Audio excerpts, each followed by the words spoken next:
bendiga grandemente. Una vez más, estamos con ustedes para estudiar el leccionario El Discípulo. Esta unidad que hemos estudiado hasta ahora, cómo la ansiedad nos afecta y de qué manera podemos canalizarla efectivamente para caminar hacia una salud integral. En la lección de hoy conoceremos la definición de triángulos en las relaciones. Veremos cómo triángulos tóxicos y secretos se manifiestan como productos de la ansiedad. Como les dije, estamos en la lección 12, el título es Triángulos Tóxicos. Somos los hermanos Richard López y Sandra Torres. Con mucho amor estamos compartiendo esta lección. El verso para recordar se encuentra en Mateo 2, del 1 al 12, y dice así: en el nombre del Padre, del Hijo y del Espíritu Santo. Amén. Pero siendo avisados por revelación en sueños que no volvieran a Herodes, regresaron a su tierra por otro camino. Y se encuentra en Mateo 2, 12. Primer objetivo de la lección es analizar cómo la ansiedad nos afecta y de qué manera podemos canalizarla efectivamente para caminar hacia una sanidad integral. Segundo objetivo, definir los conceptos triángulos y secretos. Describir cómo estos se manifiestan como producto de la ansiedad. Tercer objetivo. El tercer objetivo, tal y como nuestra lección hoy nos instruye, es identificar acercamientos inadecuados que esconden trampas, malas intenciones y que pretenden contaminar nuestro pensamiento y corazón. Descubrir estrategias que nos ayuden a responder a esos acercamientos, de manera que no caigamos en triángulos tóxicos que perjudiquen nuestra relación con Dios y con nuestro prójimo. La primera definición es la definición de triángulo. Por demás está decir que por más de 30 años estuve diciendo esta definición como 100 veces al año, ¿verdad? Más allá del significado matemático, ¿verdad? Como figura geométrica, hablamos de triángulos como una manera de entrelazar la ansiedad. Los triángulos pueden manejarse saludablemente. También pueden ser tóxicos si se utilizan para insertar a una persona o grupo dentro de un conflicto entre dos partes ajenas. La segunda palabra del vocabulario es secretos. No necesita mucha definición, ¿verdad? Son la manera en que vemos la ansiedad manifestada y entrelazada. Los secretos empeoran los procesos patológicos y tóxicos en las relaciones familiares. Además, distorsionan las percepciones, dividen familias, dañan relaciones y perpetúan triángulos. La lectura bíblica se encuentra en Mateo 2, del 1 al 12. Y dice Mateo, sus primeros dos versos en el capítulo 2, Jesús nació en Belén, un pueblo de la región de Judea, en el tiempo en que Herodes era el rey del país. Llegaron por entonces a Jerusalén unos sabios del oriente que se dedicaban al estudio de las estrellas y se preguntaron: ¿dónde está el rey de los judíos que ha nacido? Pues vimos salir su estrella y hemos venido a adorarlo. El rey Herodes se inquietó mucho al oír esto, y lo mismo les pasó a todos los habitantes de Jerusalén. Mandó el rey a llamar a todos los jefes de los sacerdotes y a los maestros de la ley y les preguntó dónde había de nacer el Mesías. Ellos le dijeron: en Belén de Judea, porque así lo escribió el profeta. En cuanto a ti, Belén, de la tierra de Judá, no eres la más pequeña entre las principales ciudades de esa tierra, porque de ti saldrá un gobernante que guiará a mi pueblo Israel. Entonces Herodes llamó en secreto a los sabios y se informó por ellos del tiempo exacto en que había aparecido la estrella. Luego los mandó a Belén y les dijo: vayan allá y averigüen todo lo que puedan acerca de ese niño. Y cuando lo encuentren, avísenme para que yo también vaya a rendirle homenaje. Con estas intenciones del rey o con estas indicaciones del rey, los sabios se fueron, y la estrella que habían visto salir iba delante de ellos hasta que por fin se detuvo sobre el lugar donde estaba el niño. Cuando los sabios vieron la estrella, se alegraron mucho. Luego entraron en la casa y vieron al niño con María, su madre, y arrodillándose le rindieron homenaje. Abrieron sus cofres y le ofrecieron oro, incienso y mirra. Después, advertidos en sueños de que no debían volver a donde estaba Herodes, regresaron a su tierra por otro camino. Gracias, Señor, por tu palabra, que es lámpara a nuestros pies y lumbrera a nuestro camino. Amén.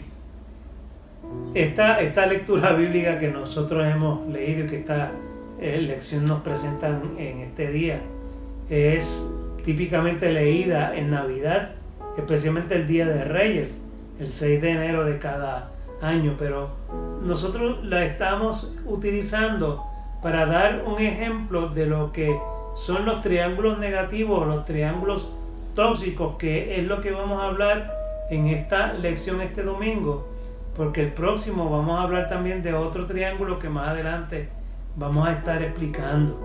Así que, y como inicio, como introducción, les queremos presentar esta imagen que todos ustedes van a ver en sus pantallas, sea en el televisor, en la computadora, en el teléfono, en su tableta, donde estén viendo la lección, para que vean esta imagen. La imagen que le estamos presentando es una imagen de un triángulo. Y yo le pregunto a la maestra de matemáticas, porque estuvo 30 años enseñándolo, ¿qué es un triángulo? Una figura geométrica que consiste de 3 lados y 3 ángulos. Así de sencillo, así de simple en geometría, ¿verdad?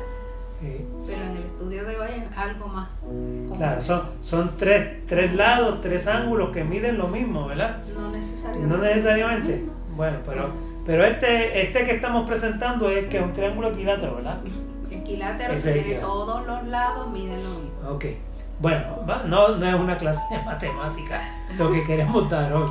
Es simplemente que estamos mirando eso, esa figura geométrica que tiene 3 lados, 3 ángulos. Pero en el centro de este triángulo que estoy presentando hay otra imagen. Los que conocen la imagen saben que significa tóxico. O sea, eso que está ahí, ese triángulo, encierra dentro de sí la imagen de que hay un peligro. O sea, por eso el color amarillo, que significa una advertencia o peligro, y dentro está el símbolo de lo que significa sustancia o gases o cualquier elemento tóxico que puede dañarnos.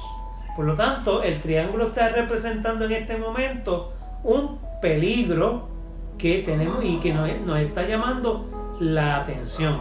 Por eso, de un lado decimos, reconoce este símbolo, pues este símbolo precisamente es de que hay algo peligroso alrededor o cerca del lugar donde está este símbolo. Y por otro lado hay una pregunta, al otro lado del triángulo. Y la pregunta es, ¿qué es un secreto? La definición del leccionario ya nos dijo, ¿verdad?, la definición de lo que es un secreto. Pero en palabras nuestras, nosotros podríamos decir ¿qué es un secreto, Sandra? Un secreto es una información que no queremos que nadie sepa, que la queremos guardar. No queremos que nadie sepa. Es interesante porque cuando nosotros a veces le decimos, te voy a decir algo, pero no quiero que se lo digas a nadie, pero es un secreto, pero lo sabes de media humanidad. A mí me da mucha gracia porque a veces hay agencias de gobierno que tienen sus oficinas supuestamente secretas, pero todo el mundo sabe que están ahí. O sea, son tan secretas que todo el mundo sabe quiénes están ahí. Y eso pasa mucho en la realidad en que vivimos.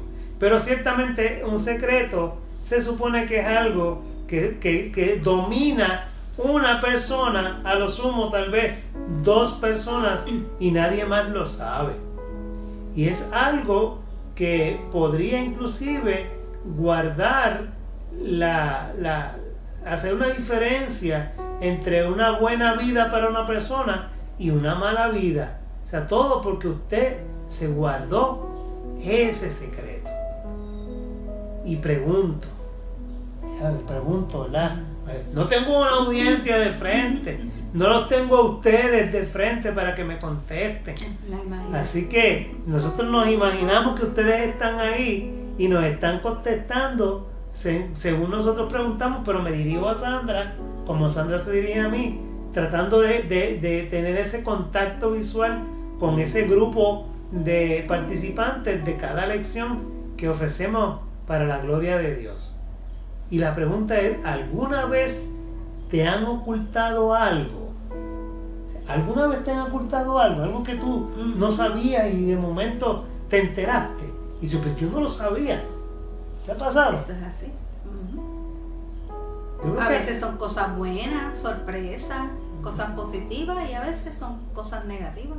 A todos de alguna manera nos ha pasado. O sea, yo recuerdo hace un tiempo atrás que ya yo, casado con Sandra, a principio de nuestro matrimonio, apareció un muchacho en una ocasión a visitar la casa de una de sus tías, y resultó que era un primo que nadie conocía, un hijo de un tío de Sandra que nadie sabía que existía, y apareció ese muchacho, y eso fue un secreto que guardado por muchos años, y hasta que en ese día se reveló.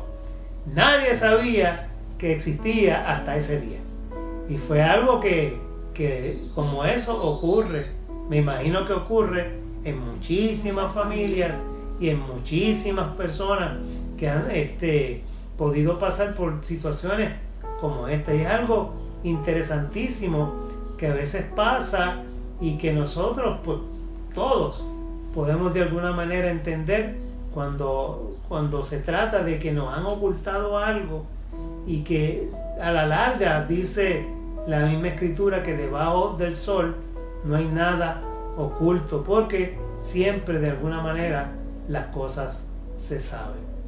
Pero vamos al Evangelio. Todo esto es una introducción para que veamos de qué realmente trata la lección. El Evangelio de Mateo, quien narra la historia de los magos que hemos leído, comienza narrando la genealogía de Jesús. Cuando usted se va a Mateo capítulo 1, dice, pues mira, y la genealogía de Jesús pues empieza de Abraham, engendró a Isaac, Isaac a Jacob, y por ahí sigue hasta que llega a la figura de José y María como los padres de Jesús, nuestro Salvador. Así que, pero en ese linaje que también hemos hablado en lecciones anteriores, se deja Mateo bien clara la importancia de establecer que Jesús proviene del linaje de David. Y ya hemos explicado anteriormente que Jesús, aunque José no era su padre biológico, José era del linaje de David, pero María, y lo hemos explicado bien, sí venía también del linaje de David y sí era su madre biológica. Por lo tanto, Jesús descendía del linaje de David. Y hay que resaltar además el hecho de que Mateo le da énfasis sobre todo a cómo Dios ama, Dios cuida y Dios le habla a los gentiles.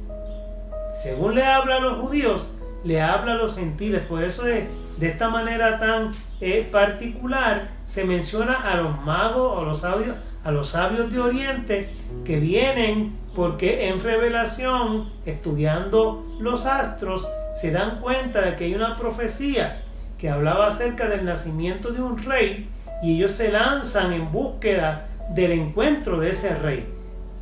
Unas personas que principalmente su religión era pagana, pero que se encuentran con un escrito, una profecía, ven el cumplimiento de ella en esta estrella que les llama la atención y se lanzan a encontrarse con el rey. Así que para Mateo es importante el hecho de que no solamente Dios le habla al pueblo de Israel como el pueblo escogido de Dios, sino que a través de él, como le prometió a Abraham, serían bendecidas todas las naciones de la tierra. Por lo tanto, Mateo hace énfasis en el hecho de que en Cristo se cumple la profecía de que esa bendición se extiende hacia todos los habitantes de la tierra. Por eso, y en particular mencionar los sabios de Oriente, también hemos explicado por qué en nuestro mundo moderno los ponen de 3 razas, de 3 lugares diferentes, tratando de abarcar el mundo entero, en el sentido de que Cristo, su evangelio y el mensaje de las buenas nuevas de salvación alcanzan a toda la humanidad, no solamente al pueblo de Israel. Y Mateo hace énfasis en eso sobre este particular. Miren esta imagen que también le estamos presentando en este día, a través de esta lección. Y fíjense ustedes, porque en esta lección se van a presentar varios triángulos tóxicos, porque en el centro está la figura del rey, Herodes. Fíjense ustedes que aquí lo pusimos una figura un poco dramática, empuñando una espada y la aprieta con tanta fuerza que se corta. Porque ante la noticia, claro, no dice la escritura que esto fue así, simplemente lo ponemos como una imagen dramática para expresar lo que sintió Herodes cuando dijo: ¿dónde está el rey de los judíos que ha nacido? Porque él solamente se veía a sí mismo como el único rey. Bueno, mandó a matar hasta a sus propios hijos, porque en un momento entendía que podían atentar contra su reinado. O sea que era tan egoísta y tan centrado en el poder para sí mismo, que una noticia como esta lo desconcertó, no solamente a él. La escritura dice que a toda Jerusalén con él. Por eso es que lo ponemos en el centro de una manera dramática, empuñando esa espada como con coraje, como que un rey que ha nacido. Y ese es uno de los triángulos que se forma. Es primero Herodes con los magos, que los tenemos ahí en esa caricatura, a los 3 sabios que vienen delante de él. Y junto con él, si miran hacia abajo, hacia la esquina, está la escritura, el rollo, ¿no? La Torá, que habla de la profecía acerca de un rey que va a nacer. Así que se forma un triángulo de esa manera. Luego vemos cómo en el medio ponemos a una reunión. Es una reunión de rabinos modernos, pero para poner como ejemplo los sabios que él llama, para que le digan: mira, pero explíqueme dónde ha de ser esto.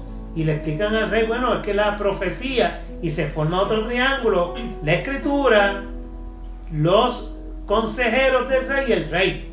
Hay otro triángulo de esa manera. Y el otro triángulo que se forma es entre el pueblo, que está esos muchos puntitos, la gente que tenemos en un borde, el rey y la noticia, ¿verdad? Cuando llega, y el pueblo se escandaliza también. O sea, se forman 3 triángulos en toda esta historia, pero en cada una de ellas, en el centro, está la conmoción que provocó en el rey, y cómo el rey entonces busca de alguna manera resolver este dilema a través, vamos a ver ahorita, del secreto. Por eso dice que llama a los sabios en secreto. ¿Okay? Eso lo vamos a ver ya mismito. Así que para Herodes, imagínense ustedes, para Herodes, que tenía un ego enfermizo, la pregunta de los magos fue como un detonante de su ansiedad.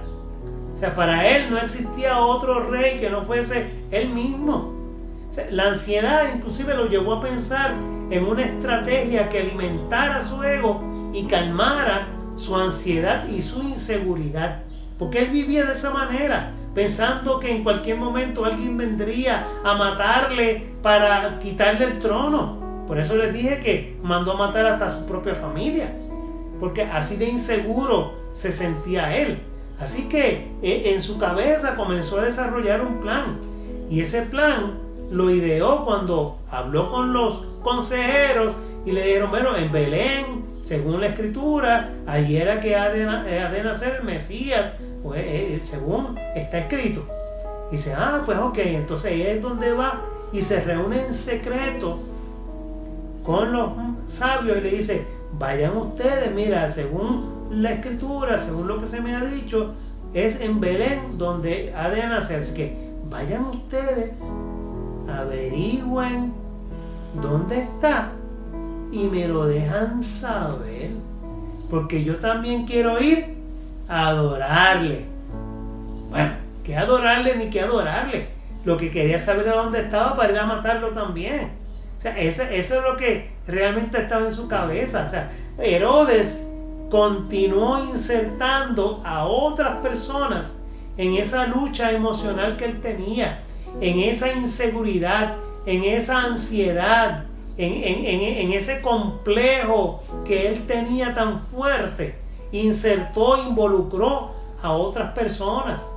Esta vez, como hemos dicho, incluyó a los sacerdotes, a los escribas, que le dijeron cómo la profecía declaraba que era en Belén.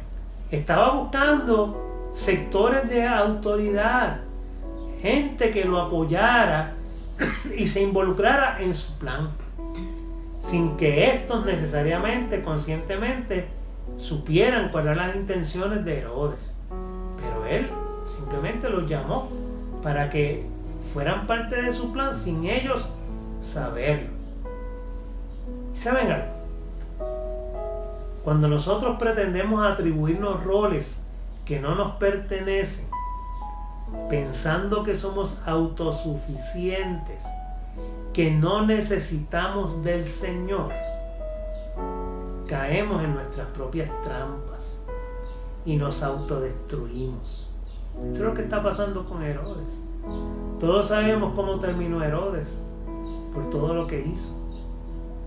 Pero él se creía que era el Todopoderoso y terminó con un grave castigo de parte del Señor. Herodes tuvo el cuidado de mantener sus verdaderas intenciones ocultas. Lo que realmente él quería no lo declaró. Él no dijo: no puede haber un rey más que yo, por lo tanto, donde lo encuentren, lo matan. No fue eso lo que él dijo. Dígame dónde van a nacer.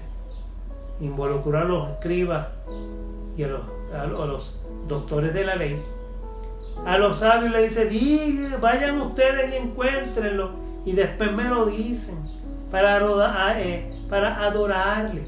O sea, todo es perpetuar el secreto del estatus de él mismo para saber la ubicación del nuevo rey, que era bien importante para Herodes, no para adorarle, sino porque él tenía que acabar con esa amenaza en contra de él. Así lo veía él.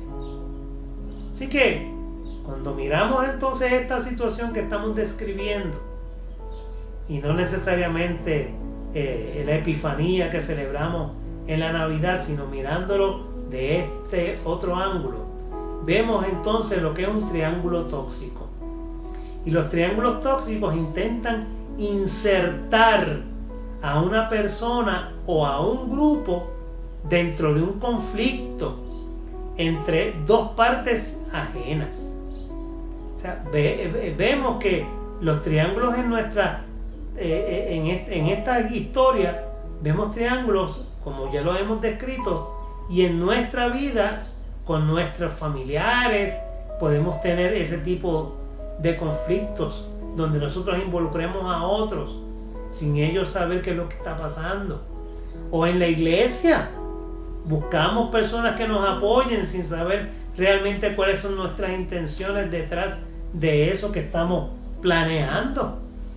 En el ambiente de trabajo, eso se ve un montón, donde la gente va, mira que necesito, a uno de nuestros hijos le aconsejamos hace poco precisamente que tuviera cuidado con un compañero de trabajo que le pidió que le ayudara a declarar a favor de él porque estaba con la intención de demandar a su patrono.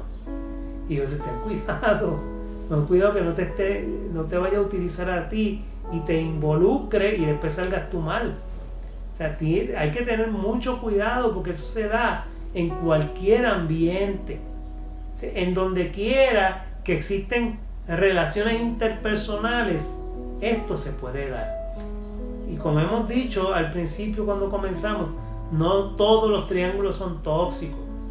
La próxima lección, el domingo que viene, vamos a estar viendo el triángulo positivo, porque no todos son tóxicos, ¿okay? Pero hoy estamos viendo los que son tóxicos, porque los triángulos en la mayoría de las ocasiones se convierten, cuando hablamos, hoy estamos hablando de los tóxicos, ¿no? Se convierten en algo habitual, se pueden observar eventos, situaciones, patrones de la vida familiar donde se repiten estos patrones, estas situaciones. En esta historia vemos varios triángulos tóxicos que ya hemos descrito. Como hemos dicho, entre Herodes y el pueblo, la noticia del nuevo rey, entre la historia, Herodes, los principales escribas y todo esto que hemos estado describiendo, que ya los pusimos gráficamente para que ustedes vieran cómo se forman los triángulos con Herodes en el medio tratando de armar todo este salpafuera, si lo podemos decir de esta forma. Así que todo eso metido dentro de algo oculto. ¿Y por qué son los secretos? Es que a veces los secretos distorsionan las percepciones. Una persona puede sentirse engañada al no tener una información que necesita para ver y comprender la plenitud de su propia realidad de vida. Los secretos dividen familias y los secretos a veces perpetúan triángulos, empeoran los procesos patológicos y tóxicos en las relaciones familiares. Fíjense ustedes, vamos a ampliar un poco, como siempre hacemos en estas lecciones, el conocimiento que el leccionario nos da, hablando ya a nivel de psicología y consejería acerca de los triángulos. Miren esta imagen. El triángulo clásico, que hay un autor que habla del triángulo dramático. Cuando habla de triángulos tóxicos, habla de triángulos dramáticos, porque se da mucho, especialmente en las personas que tratan de salir de ciertos vicios y no pueden y tratan de manipular. En el triángulo tóxico, la persona por lo regular es un manipulador, le gusta manipular a los demás. Pero hay tres tipos de personas y yo quiero que ustedes a través de esta lección se identifiquen dónde está usted, dónde podría usted estar dentro de este triángulo tóxico, donde hay un perseguidor, en otra punta hay un salvador y en la otra punta hay una víctima, donde el perseguidor culpabiliza a todo el mundo tiene la culpa, el único que está bien es él. Es intransigente, no da su brazo a torcer nunca. Ese, entre otras cosas que vamos a ver, es un perseguidor. El salvador ayuda sin que se lo pidan, siempre está buscando ayuda, se sacrifica por los demás aunque se enferme. Ese es el salvador. Y la víctima es el que se queja constantemente busca que otros le resuelvan todos los problemas. Vamos a ampliar un poquito esto para que nos vayamos mirando.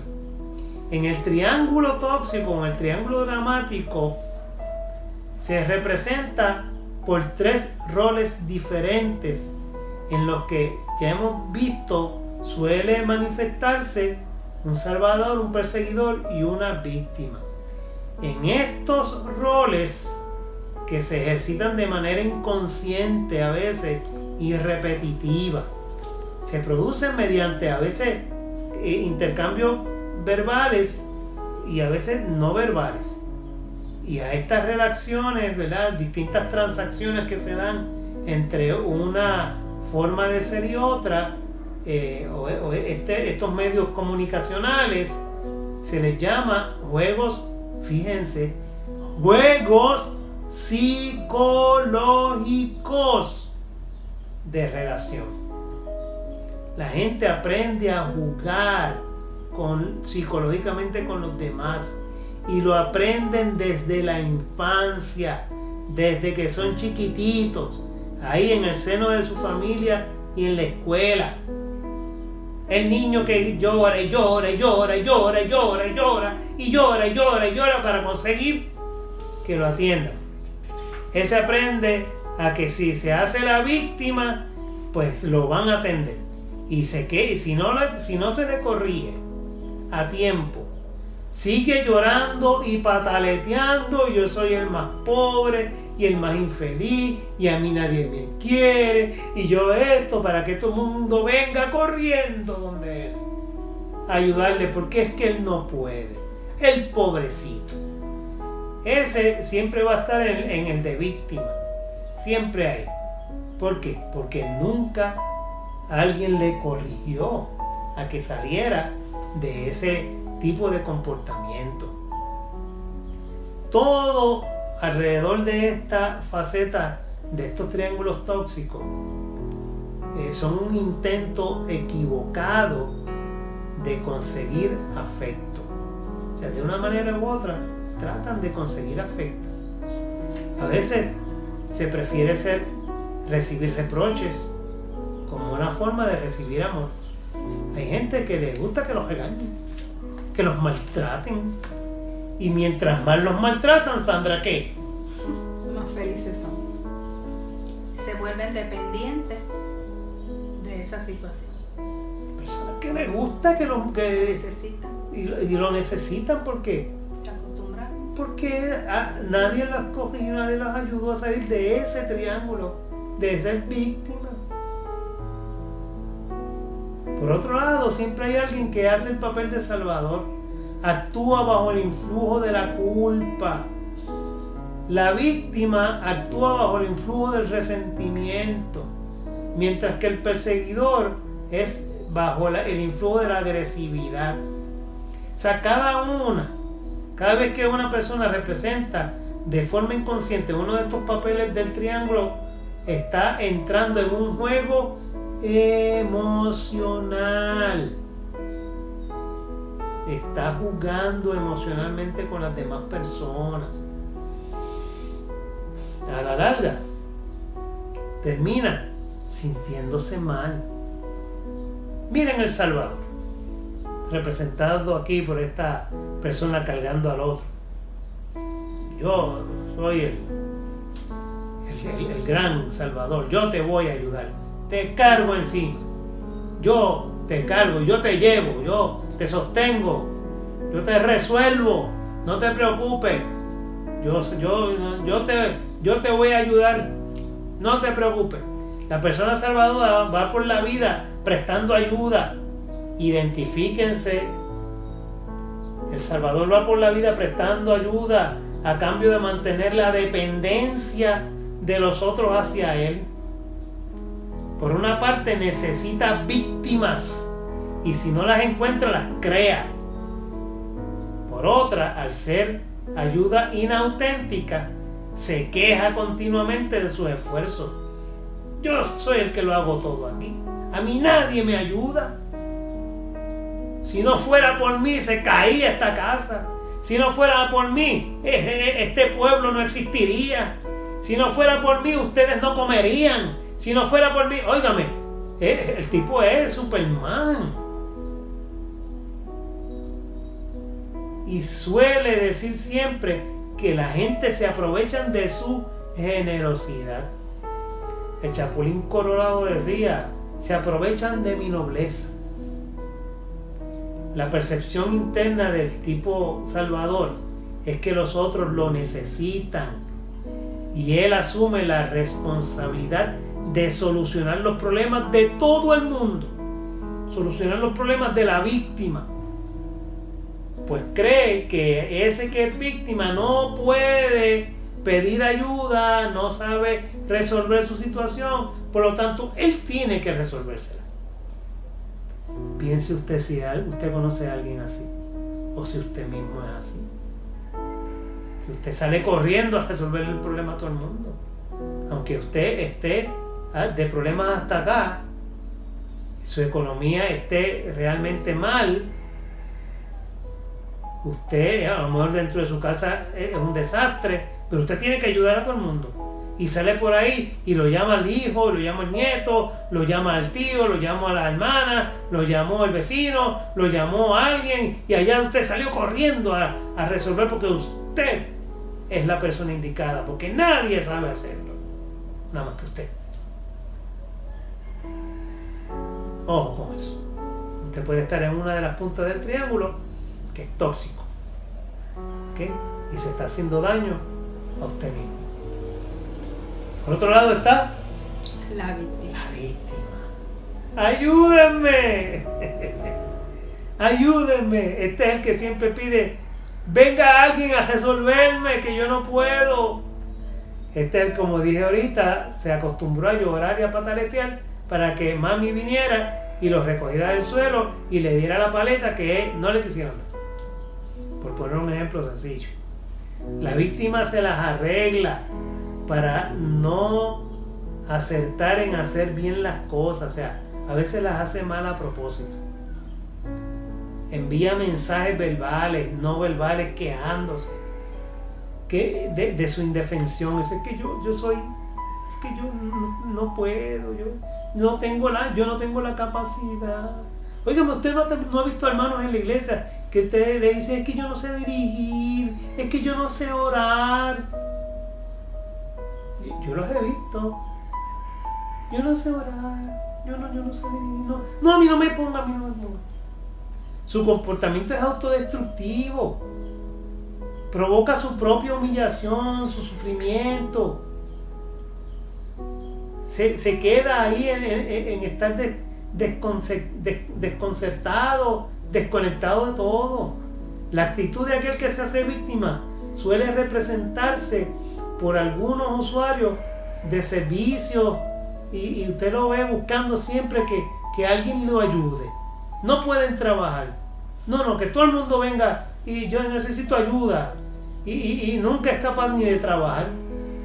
Que mejor vengan acá. Mira que hay que prepararse. A mí siempre me ayudan. Y no pueden ni prepararse. Es increíble, o sea, la actitud de esta persona suele ser, yo estoy mal. Tú estás mal. Y vamos a ver cómo juntos nos arreglamos. ¿Para qué? ¿Para qué? O yo estoy mal. ¿Para qué? Arreglárnosla para que yo esté peor. Para que yo esté peor.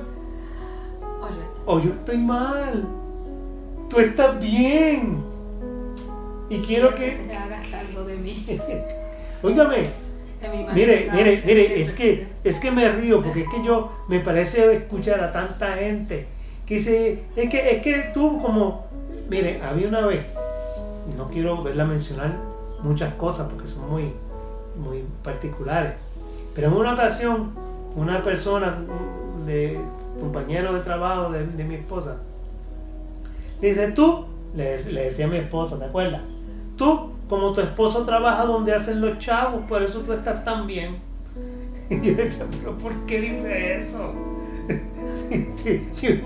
Todos los empleados de gobierno igual. Pero tenían esa percepción de que yo estoy mal y tú estás bien, así que tú me tienes que ayudar. O sea, la víctima se siente culpa, siente inferioridad, tristeza, tiene una baja estima. Óigame, todo lo que hemos estado estudiando se resume aquí también. Su sentimiento básico es que resentimiento contra la vida que le ha hecho sufrir tanto. Y mira a otras personas como que lo siguen incapacitando porque no los ayudan. Wow. Es que le digo, he oído tanta gente decir, yo nací para sufrir. Mi vida ha sido sufrimiento. Yo nunca he sido feliz. ¿Qué tú me puedes decir sobre eso? Es que es algo realmente... es preocupante, y a veces es porque ya viene desde mi bisabuela, mi abuela, mi mamá y ahora yo, y nos salimos del círculo, todo igual siempre. Hay que sentarse a analizar, hemos hecho algo, ¿verdad? Si queremos ver resultados diferentes, debemos hacer cosas diferentes. Y parte de eso es estudiar lo que estamos haciendo para darnos cuenta. La otra punta del triángulo que hemos mencionado es el perseguidor. El perseguidor se comporta siempre bajo la influencia de la agresividad. O sea, quiere satisfacer sus necesidades y actúa para su propio interés. O sea, poniendo a los demás en situaciones difíciles o de sufrimiento. Su lema es: pisa primero antes de que te pisen. Tira tú primero antes de que te tiren. Defiéndete antes de que te aplasten. No, porque yo no me dejo maltratar por nadie. Y antes que me vengan a hacer una trampita, yo mejor lo demando, lo llevo a la corte, le hago esto, le hago lo otro. Pero a mí yo no me dejo molestar de nadie. Su juego preferido se llama te pillé, te cogí, ahora te tengo contra la pared. El juego del perseguidor establece pautas de comportamiento rígidas, estrictas, bien poco prácticas. Exige que se cumplan a rajatabla. O sea, no es inflexible. No permite un poquito de flexibilidad en nada. Lo hace así porque lo digo y se acabó. Y suele, ¿verdad?, cebarse de personas dotadas de una personalidad vulnerable. O sea, este tipo de persona que es así, agresivo, como lo estamos describiendo, busca personas vulnerables, personas frágiles, aquellas que aquellas que le complementan el juego a él, aquellas que puede manipular, que lo convierte en víctimas. ¿Ven el triángulo como estamos hablando? Miren, si nosotros llevásemos esto a la expresión más dramática, podríamos decir que el perseguidor puede ser un homicida, la víctima podría llegar a suicidarse y el salvador puede llegar a enfermarse psicológica y físicamente por estar cuidando a los demás. O sea, de esa manera podría pasar. Así que en esta mañana hemos visto una lección sumamente interesante que podríamos abundar mucho más, pero creo que es mejor que dejemos aquí para la próxima poder cubrir entonces los otros aspectos positivos de lo que es el triángulo, pero desde otra perspectiva ya más positiva. Uh-huh. Bien interesante, y lo podemos aplicar en muchas facetas de nuestra vida. Así, damos por terminada esta lección de triángulos tóxicos. En el resumen, el primer punto nos dice que los triángulos se manifiestan en el sistema emocional de las relaciones humanas con mayor frecuencia de las que nos percatamos. Lo cierto es que hay diversos tipos de triángulos en las relaciones humanas, especialmente en la familia y en la vida eclesial. El segundo punto dice: los triángulos tóxicos nos pueden conformar diversos componentes. En esta historia vemos varios triángulos tóxicos. El primer triángulo tóxico se da entre Herodes, el pueblo y la noticia de un nuevo rey. El segundo que vemos en esta historia es el de Herodes, principales sacerdotes y escribas, y la noticia de un nuevo rey. Y el tercero que vemos es el de Herodes, los magos y la noticia de un nuevo rey. En adición a los triángulos tóxicos, otra manera en que vemos la ansiedad manifestada en esta historia es en los secretos. Los magos siguieron la estrella y el mensaje que recibieron en los sueños por encima de las instrucciones de Herodes. Después de haber encontrado con el verdadero rey de reyes, se dieron cuenta de lo que era falso. Cuando nos encontramos con el Señor y le ofrendamos lo que somos, lo que tenemos y le damos nuestra vida, Él nos dirige, nos ayuda a discernir nuestras circunstancias y nos ayuda a tomar decisiones sabias, aunque eso implique cambiar el rumbo que ya habíamos pensado. Así mismo, hermano, mucha oración, mucho discernimiento. Cada día debemos presentarnos al Señor y que el Señor nos ayude y nos muestre cuál es el camino. Y si estamos metidos dentro de un triángulo tóxico, qué mejor que la palabra sanadora del Señor, la oración, el ayuno y dejar que sea Él dirigiendo nuestras vidas. Para terminar, como siempre, les invitamos a compartir con nosotros la oración que va a aparecer en sus pantallas ahora. Oremos. Dios y Señor nuestro, te damos gracias porque nos envías señales de amor que nos conducen a tu presencia.